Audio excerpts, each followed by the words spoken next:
kom ons begin.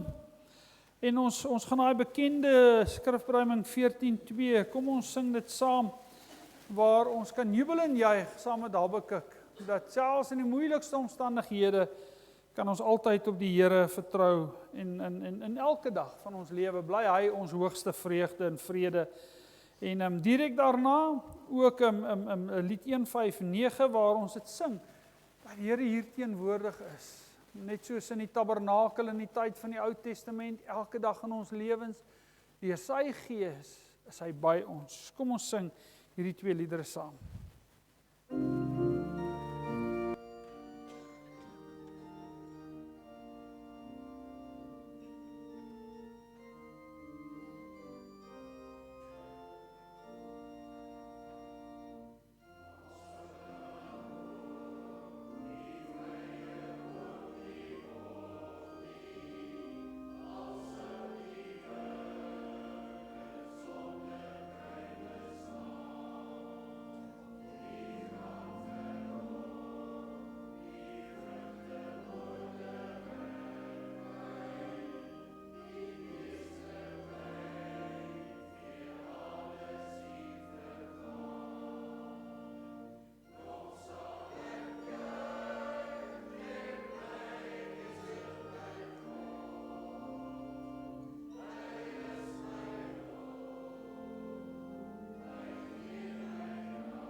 Ons slaan ons oë op Maar die berge, waar vandaan sal ons hulp kom?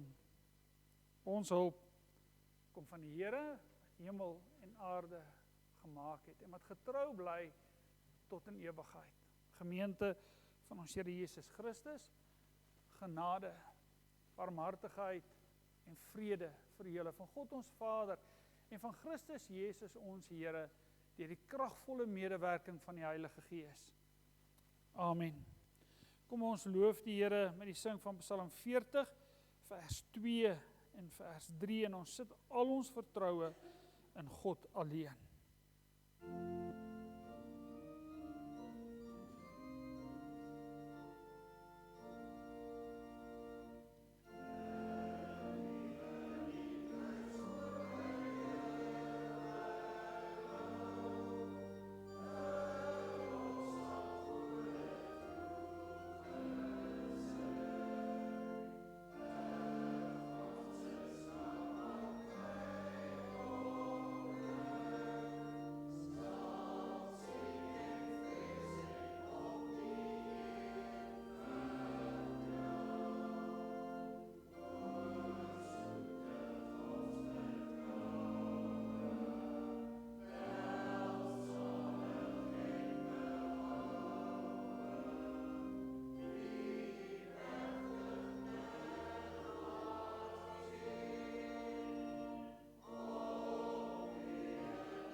Kom ons bely ons geloof met die woorde van die geloofsbelijdenis van Nicea.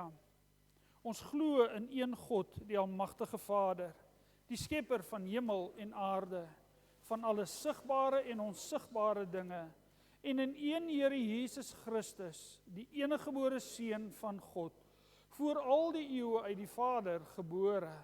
Hy is God uit God, lig uit lig, ware God uit ware God, gebore, nie gemaak nie, een in wese met die Vader, deur wie alles tot stand gekom het. Hy ter wille van ons, mense, en ons saligheid uit die hemel neergedaal, en het deur die Heilige Gees uit die maagd Maria vlees geword. Hy het mens geword. Onder Pontius Pilatus is hy vir ons gekruisig. Hy het gelei en is begrawe. Op die 3de dag het hy volgens die skrifte opgestaan, en hy het na die hemel opgevaar. Hy sit aan die regterhand van die Vader, en hy sal met heerlikheid terugkom, om die lewendes en die dooies te oordeel. Aan sy koningskap sal daar geen einde wees nie. Ons glo in die Heilige Gees, wat die Here is en lewend maak. Hy gaan van die Vader en die Seun uit, en hy word saam met die Vader en die Seun aanbid en verheerlik. Hy het deur die profete gespreek. Ons glo aan een heilige, algemene en apostoliese kerk. Ons bely een doop tot vergifnis van die sondes. Ons verwag die opstanding van die dooies en die lewe van die toekomstige bedeling.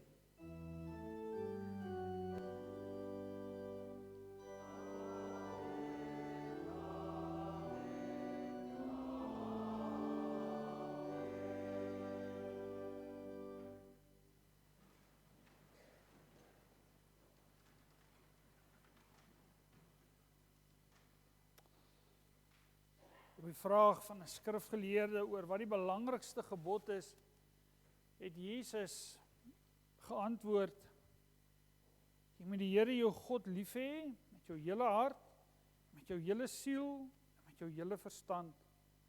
Dit is die belangrikste en die eerste gebod. En die tweede wat hieraan gelyk staan is, jy moet jou naaste lief hê soos jouself. Op hierdie twee gebooie berus die hele wet en die profete. Dis wat God van ons vra, dat ons hom van harte moet lief hê met alles in ons.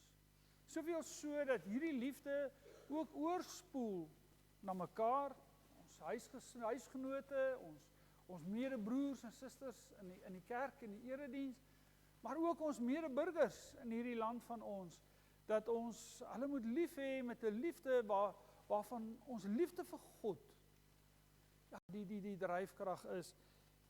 En soos ons hier sit vanmôre, moet ons bely dat ons skiet so ver tekort in hierdie liefde. Kom ons bely dit. Ons doen dit met die woorde van Liedboek 232 vers 1 en vers 2 terwyl ons so bly sit.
Kom ons buig ons hoofde in gebed saam.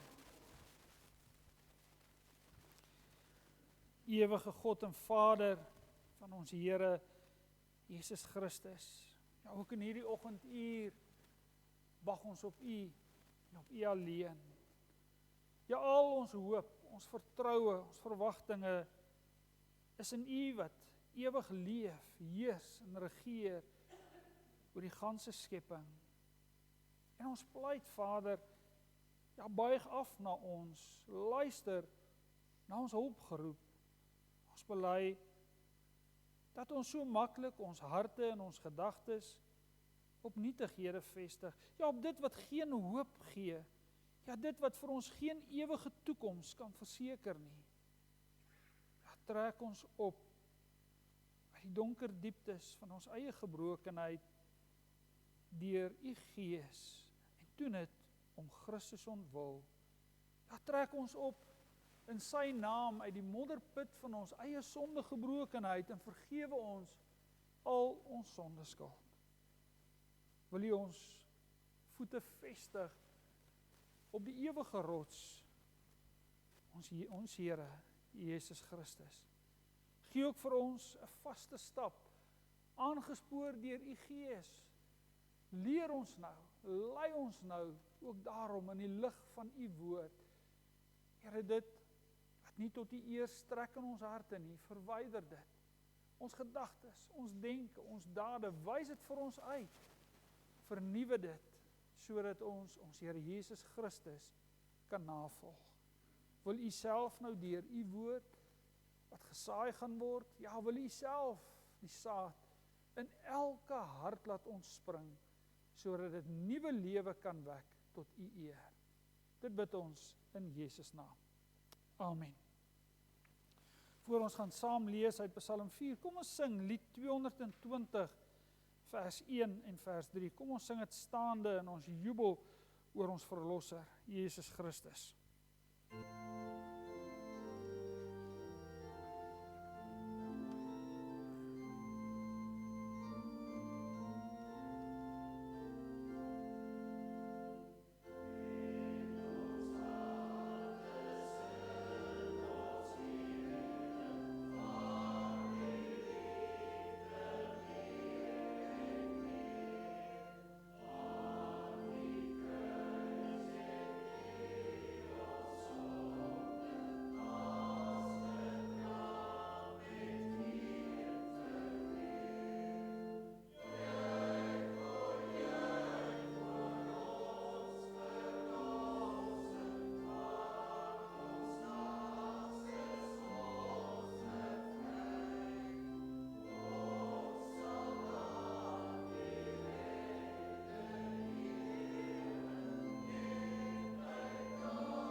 Ons skriflesing kom uit Psalm 4 vers 1 tot 9.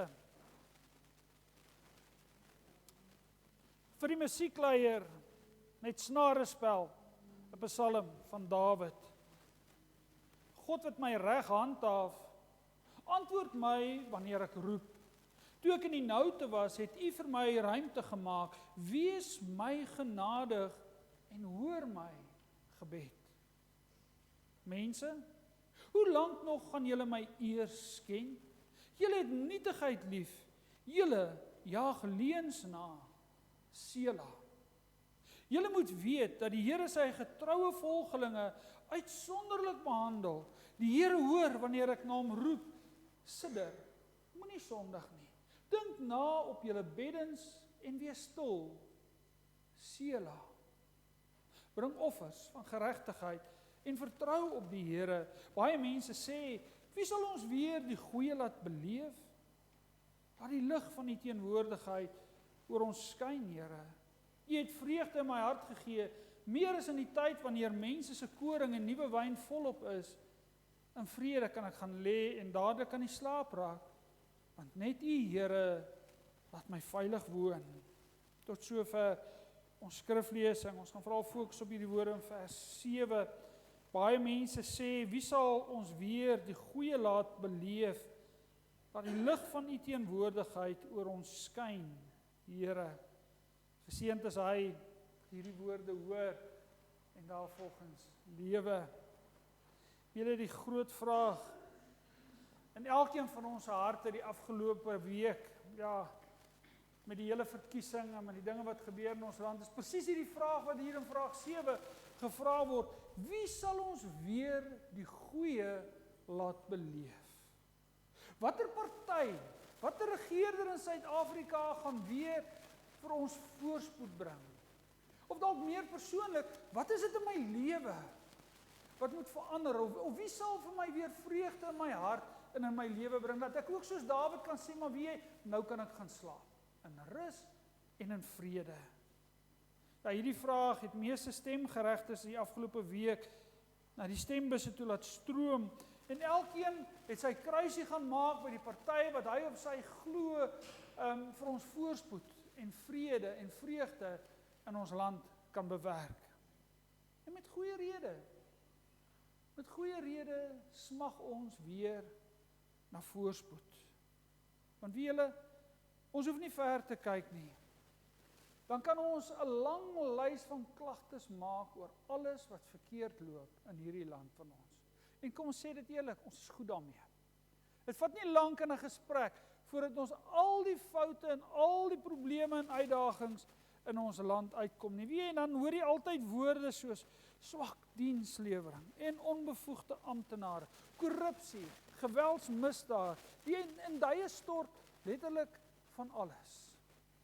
Ek lees in die koerant vanoggend sê iemand, iets waaraan die huidige regering vat, vrek onmiddellik. En ek dink dit is ons almal se gesindheid.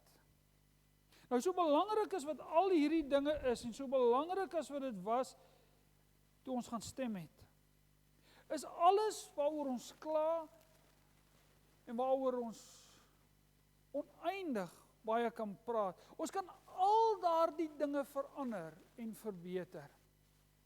En nog steeds onvrede in ons harte hê. Want die hoogste voorspoed, die hoogste goed, kry ons net en beleef ons net wanneer God vir ons genoeg is. Net sy teenwoordigheid vir ons genoeg is. Dan kan ek bly wees as ek in 'n ou klein huisietjie bly of ek in 'n kasteel bly. As God vir my genoeg is en ek weet maar hy's hier in my teenwoordigheid, het ek niks meer nodig in my hart en in my lewe nie. Is al die ander dinge, seëninge uit sy hand uit. Jy sien, daar is 'n goeie en daar's 'n voorspoed wat ek en jy kan geniet. Al raak dinge selfs nog erger in hierdie land van ons. Dinge kan soveel erger raak en ek kan vrede in my hart hê. Ek kan elke aand rustig gaan slaap met kalmte in my hart. As ek saam met Dawid kan sing en my hart kan fokus op die hoogste goeie, die beste voorspoed, ja, wanneer ek bidend kan sing, dat die lig van die teenwoordigheid oor ons skyn, Here. Nou verklaar is dit eens dat Psalm 3 en 4 eintlik 'n eenheid vorm, dat Psalm 4 ook geskryf is, net soos Psalm 3, in die tyd toe koning Dawid vir sy eie seun Absalom die woestyn in die wildernis moes invlug. Nou Absalom was die mooiste seun in Israel gewees. Die mense het van hom gehou. Hy was daardie trots van 'n pa, hierdie Absalom kind. Ja, almal het van hom gepraat en van hom gehou. Maar hierdie Absalom het gegaan en nadat sy broer Amnon vir Tamar verkrag het, het hy vir Amnon doodgemaak, wat daartoe gelei het dat hy vir sy eie pa moes vlug. Hy moes vlug. En nadat hulle natuurlik heel moontlik moes gepraat het en hy mense met hom laat praat het Absalom teruggekeer na sy eie huis toe, maar Dawid wou hom nie van aangesig tot aangesig ontmoet nie. Nie lank na sy terugkeer nie, weet ons dat Absalom se gewildheid het toegeneem en hy het met 'n slinkse komplot het hy letterlik al die belangrike manne, al die groot veggenerale en raadgewers van Dawid agter hom geskaar en teen sy pa in opstand gekom. En toe Dawid die boodskap kry, die harte van die manne van Israel is by Absalom, toe vlug Dawid in sy hele huishouding, letterlik die wildernis, die woestyn in. Is weg van die veiligheid van sy eie paleis. Ja, dis daar in die woestyn met al die uitdagings, wat dit nou maar vir 'n man bied as jy na jou huishouding moet kyk in die wildernis en in die woestyn en alles wat daarmee saamgaan, die elemente, die koue, die hitte, geen water, geen kos nie. En natuurlik die uiterste seer in jou hart. My eie seun soek my lewe.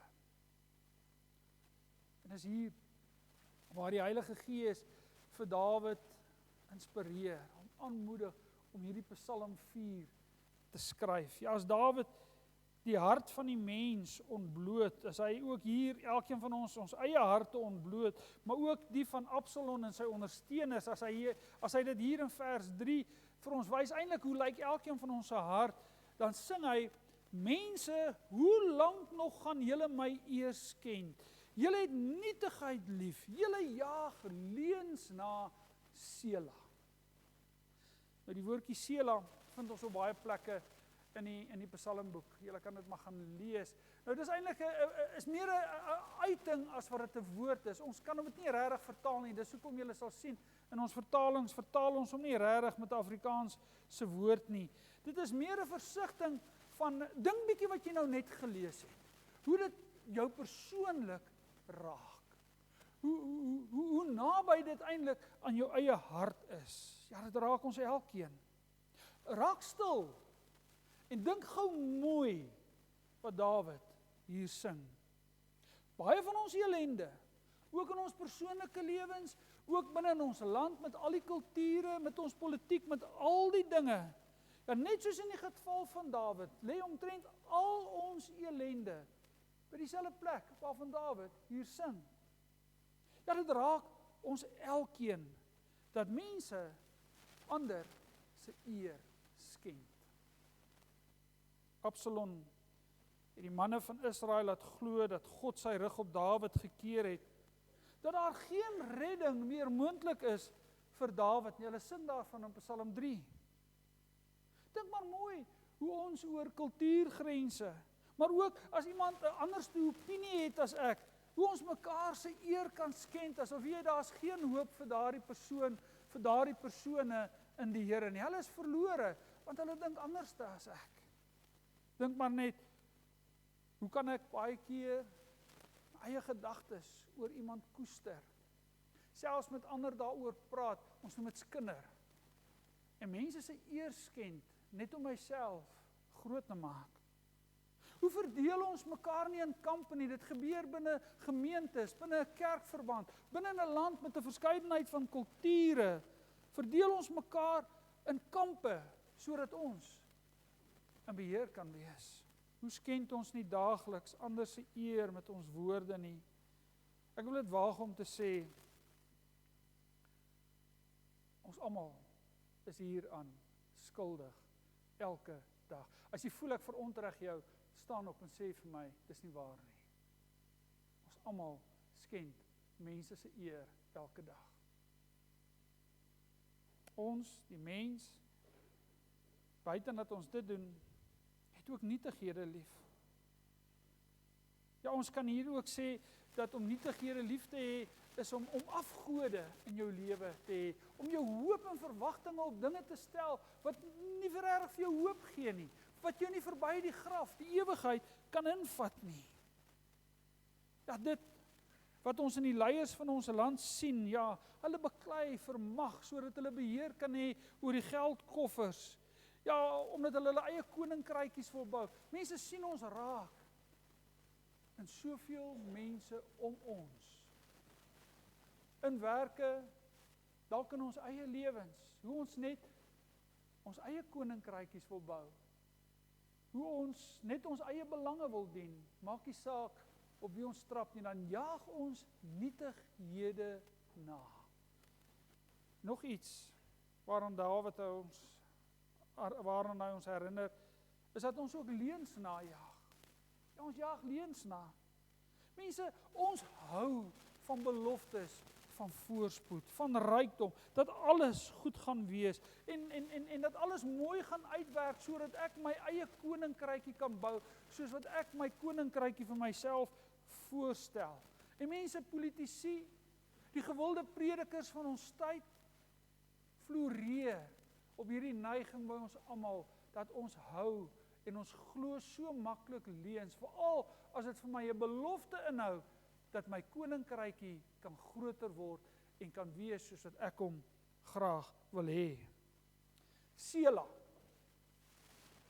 Raak gou stil, en oordink, wat Dominee Hendrik nou net gesê het. Moet ons nie ook soms dieselfde vraag vra as Dawid?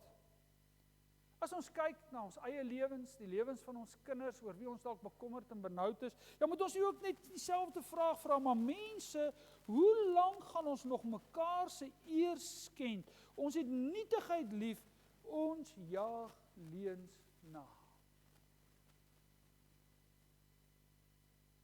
As Dawid saam met sy huishouding homself in die slegste van omstandighede bevind, en daar in sy hart die seerste van seer is oor Absalom, dan smag hy na die teenwoordigheid van God. Net dat God by hom moet wees, en hy moet by God wees. Daarom begin Dawid hierdie psalm met 'n gebed. Hy soek God se aangesig op met: God wat my reg handhaaf, antwoord my wanneer ek roep. Dawid weet van die leuns wat Absalom en sy mense versprei, dat daar geen redding meer moontlik is vir Dawid. Sy sonde is hierdie keer nou net te groot. Daar's geen redding meer vir hom. Hy weet daarvan. En juist daarom gryp hy vas aan God se geregtigheid. Hy gryp vas aan God se geregtigheid. Ja, sy hele lewe getuig daarvan, en daarom bid hy: toe ek in die noute was, het U vir my ruimte gemaak. Wees my genadig en hoor my gebed. Hoor julle hierdie woorde? Toe ek in die noute was, het U vir my ruimte gemaak. Wees my genadig en hoor my gebed. Die magtigste koning van destyds, heeltemal weg van sy eie troontjie af, sit al sy hoop en sy verwagtinge net op God se genade. Van voor sy geboorte al is en was hy God se gunsgenoot op grond van 'n besluit wat God gemaak het al voor die skepping. Daarom was enige betrokkenheid, enige rede hoekom God in sy lewe teenwoordig sou wees of moet wees, net op grond van God se genade. Nie op enigsins iets wat Dawid gedoen het of nie gedoen het nie. Soos Dawid vas en seker te weet dat God jou regverdig verklaar het, en om jou daarom genadig kan wees, beteken net een ding. Hy het dit in die verte gesien. Ek en jy weet dit verseker.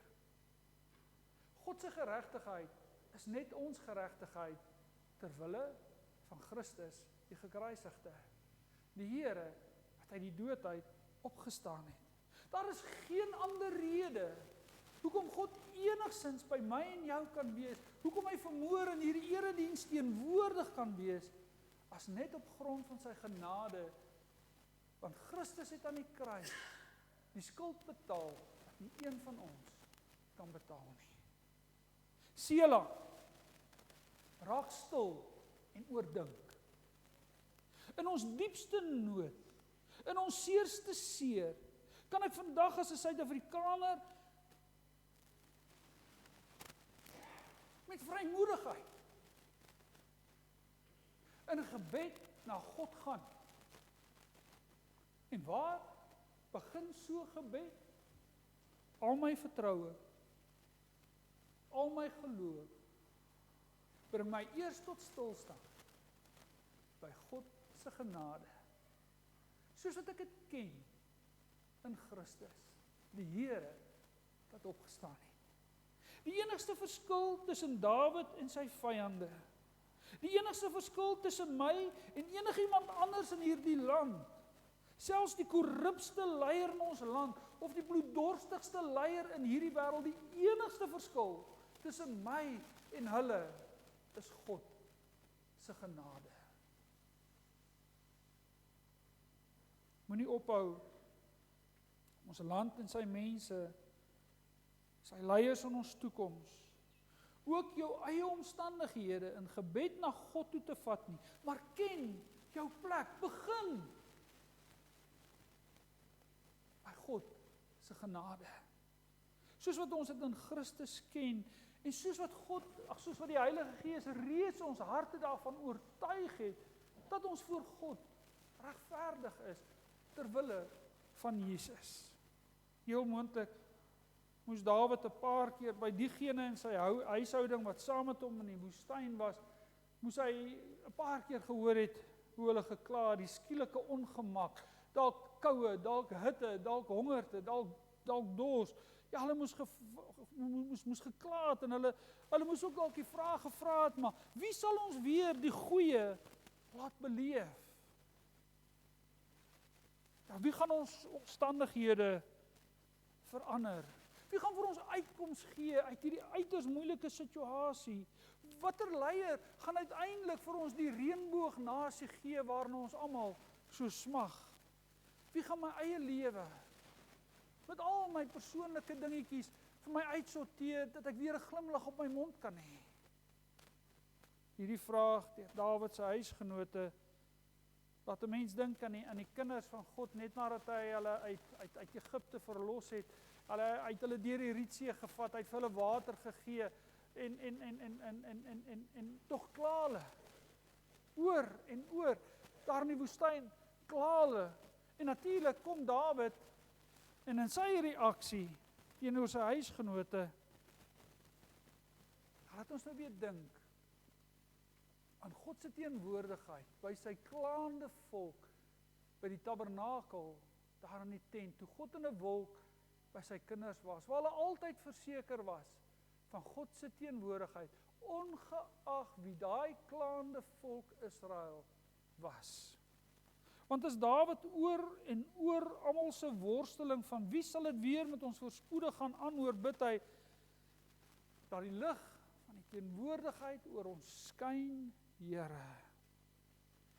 Wie hulle Dawid kon vir soveel ander goed gebid het. Daar in die woestyn. Dawid kon bid, verdryf my vyande, dat hulle my ophou om te vervolg. Dawid kon bid, laat my weer saam met my huisgenote rustig teruggaan na my paleis, dat ek net weer die veiligheid daarvan kan geniet, dat ek weer die kos op my tafel kan eet en die gerief van my paleis. Maar alwaarna hy smag, is God se teenwoordigheid in sy huisgenoot se lewe. Is genoeg. Wanneer God genoeg is, dan verander alles. Daarom kan hy aan die einde van die Psalm sê, ek kan my kop gaan neer lê en ek kan nou gaan slaap. Dalk ingewurm in die sand, terwyl die wagte op hulle poste is vir Absalom wat hom agtervolg. Selah, raak gou stil en oordink. In moeilike tye, waar dit blyk asof alles besig is om ons plat te val, waar dit lyk asof leiers in ons eie land en in die wêreld die toekoms vir ons donker maak, kom God deur sy Gees en hy herinner ons weer aan sy teenwoordigheid in ons lewens. En dis 'n genadige teenwoordigheid in Christus. Hy het beloof dat hy by ons sal wees tot aan die einde van dae. Dit gaan nooit anders te wees nie. Hy gaan ons nie in die steek laat nie.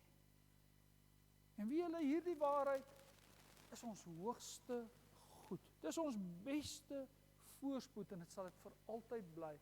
Maak nie saak wat om ons gebeur nie. Hy is ons Vader in Christus wat alles geskep het en wat klein en groot nog elke dag in sy hand versorg en dra. Die kruis en die leëgraf getuig daarvan. Hy sorg.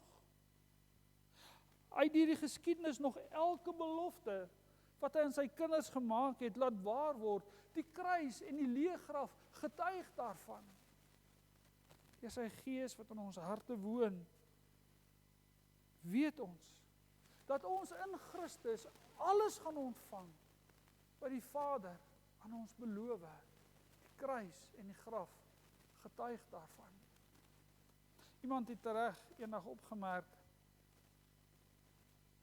dat die beste antwoord van God op elke gebed wat ek en jy moontlik kan bid, die beste antwoord wat God vir ons kan gee, is die vaste sekerheid en die geloof in die kruis en in die leë graf. Want dit verander alles om my. my kyk, my uitkyk na alles verander. Want dan is God vir my genoeg. Dan weet ek, God is nou in my lewe teenwoordig. Hy is in beheer, nie net van die geskiedenis van die wêreld en die land nie, maar ook sy pad met my is 'n genadepad, elke dag. En dat daar 'n dag en 'n oomblik gaan kom, wanneer ek by hom gaan wees, en dat ek juis nou reeds kan uitsien na 'n nuwe hemel en 'n nuwe aarde. Sela, raak stil en oordink. Psalm 4 is eintlik 'n psalm so vir my en vir jou geskryf. Broer en suster, mede-Suid-Afrikaner, gelowige in hierdie wêreld van 2024. Draai weg van die nietighede. Vestig jou hoop op God se genade en Christus. Mag dit jou hoogste goed, jou beste voorspoed wees. Geniet die vrede wat dit in jou hart bring, sodat jy rustig kan slaap. Maar voor ons afsluit, let op Dawid se waarskuwing in gebed vir sy vyande. As hy aan Absalom en almal wat hom agtervolg dink, waarsku hulle. Hy sê vir hulle in vers 5 en 6, sidder, moenie sondig nie, dink na op julle beddens en wees stil. Sela, bring offers van geregtigheid en vertrou op die Here. Al sy agtervolgers het leë offers gebring, betekenislose offers, want hulle agtervolg God se gunsgenoot. Hulle soek Dawid se dood. Die enigste weg uit hulle elende, weet Dawid, is dat sy vyande moet tot bekering kom. Dan sal hulle ophou met hulle sondige planne en sal hulle ook offers kan bring wat God bly maak. En dan sal God ook in hulle lewens teenwoordig wees.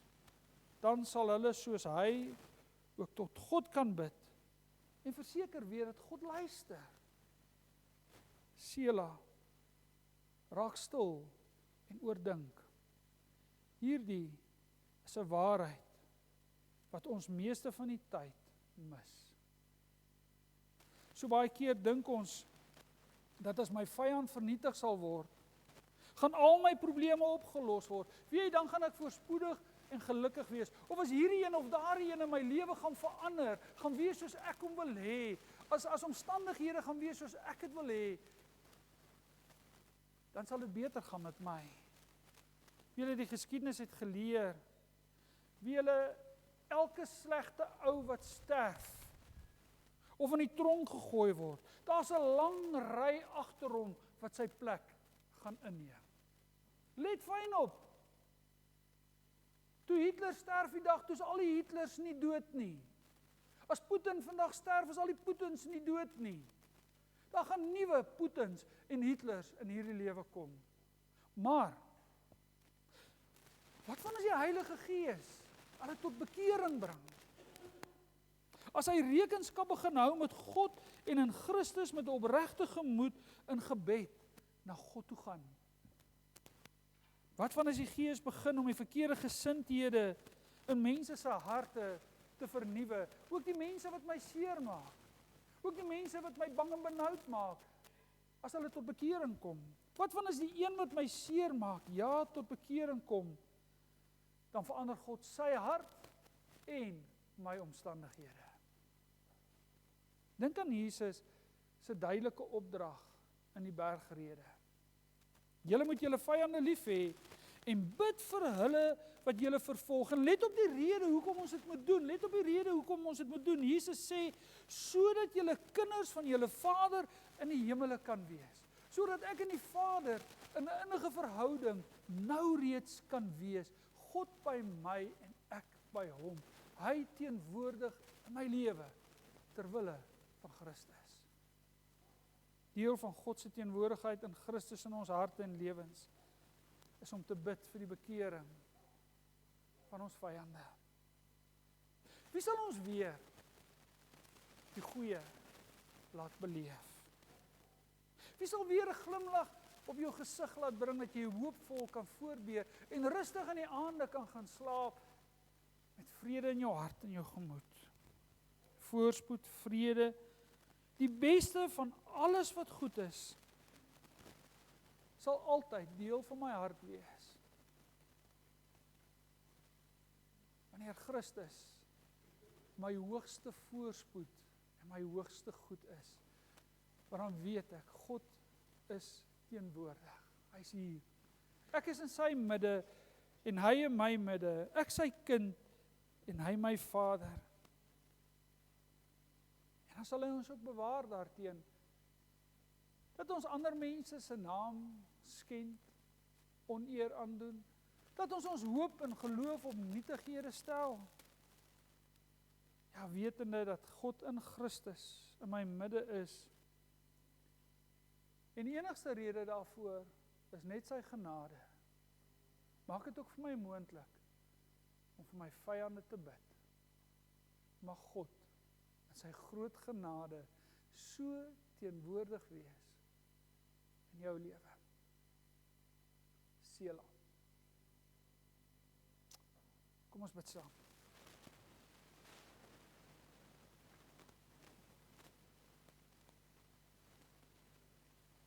Onse Vader wat in die hemele is, dankie vir u woord. Dankie dat ons dit kan lees, kan oordink.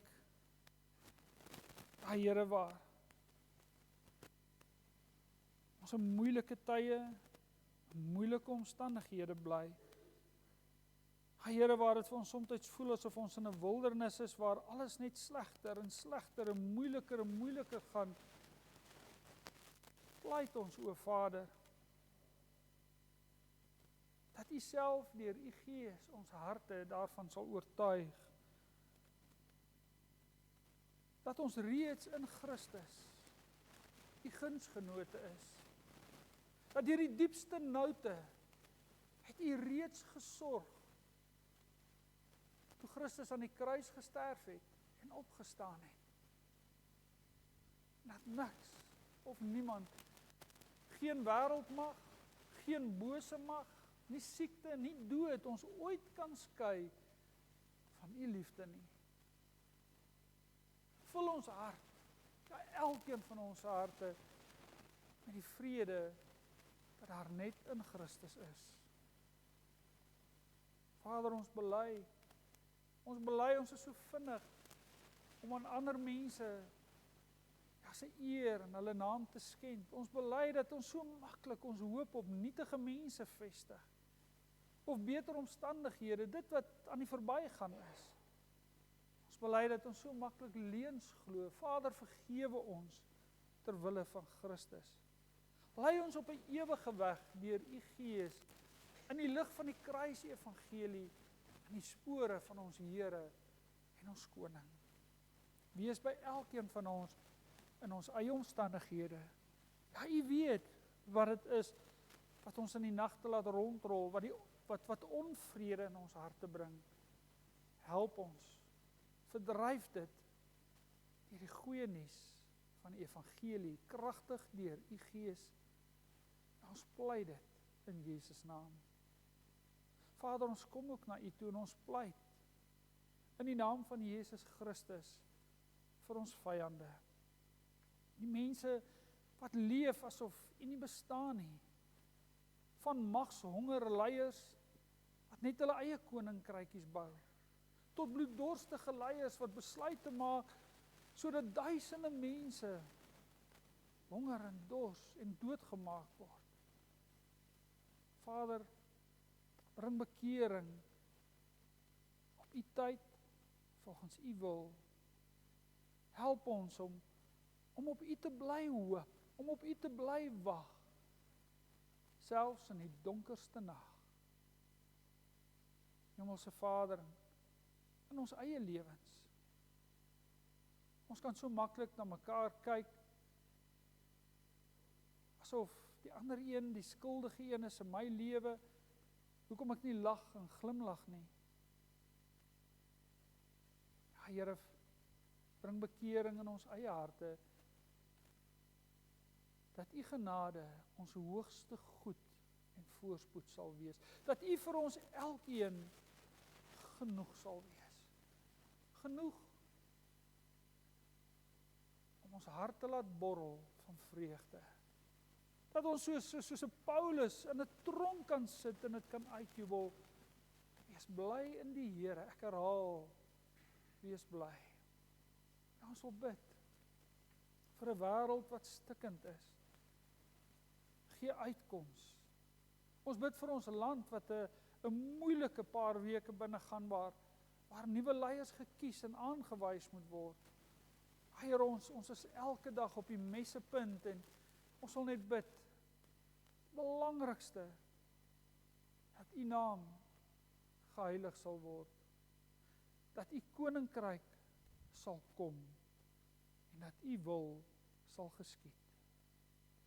Wees by hulle in ons gemeente wat siek is, swak is, by hulle huise aansterk en bring genesing volgens U wil, gee moed, gee vertroosting. Here, en dankie dat U ons gebede verhoor. Maar wees ook by hulle, wat ons kan sien wat in die aand van hulle lewens is. Vestig in hulle harte 'n heimwee, 'n uitsien om by U en by Christus te wees. Wees ook Vader by elkeen van ons. Versorg ons net met ons daaglikse brood. Lei en help ons in 'n ware en opregte geloof. Lei ons op ons genadepad, sodat ons tot U eer kan lewe. Vestig in ons harte 'n dankbaarheid as verlosters, wat sigbaar word, ook in ons woorde en in ons dade. Vader, ons dank U vir alles wat U vir ons gee. Maar bo alles vir die vaste sekerheid dat U in Christus teenwoordig is in ons lewens. As ons van hier gaan, mag ons dit so geniet, tree vir tree, asemteug vir asemteug, waar ons ook hierdie week mag gaan. Dit bid ons in Jesus naam. Amen. Voor ons gaan afsluit en antwoord met die sing van Psalm 4, wil ek graag vir Chart ook 'n geleentheid gee om eervol losgemaak te word in die diens van ouderling. Chart, ja, ons wil graag vir Chart eervolle losmaking gee uit die diens van ouderling. Getroue slaaf, dienskneg, ek ken jou, ek weet nie hoe lank het jy voor ek hier gekom het nie, maar dit sal vir my moeilik wees om 'n ouderlinge vergadering in te ding sonder Chart, want ek ken nie iets anders hier by Ontdekkers nie. Dankie vir al jou liefde, wat julle ook aan ons as gemeente, vir my en Mokkie persoonlik, ons waardeer dit baie opreg, en ons dra, soos ons reeds gesê het, vir jou en Heila ook op, aan die troos en die versorging van ons Here op jou pad vorentoe. En hiermee gee ons vir Chart eervolle losmaking uit die diens van ouderling. Baie dankie, Chart. Kom ons antwoord met die sing van Psalm 4, vers 3 en vers 4. Dis die beruiming van die gedeelte wat ons saam gelees het. Kom ons antwoord met hierdie lied saam. Oh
Gemeente van Christus, kom ons gaan hier uit mekaar onder die seënende hand van die Here en weet dat hy teenwoordig is in ons harte en in ons lewens. Die Here sal julle seën en julle beskerm. Die Here sal tot julle redding verskyn en julle genadig wees. Die Here sal julle gebede verhoor en aan julle vrede gee.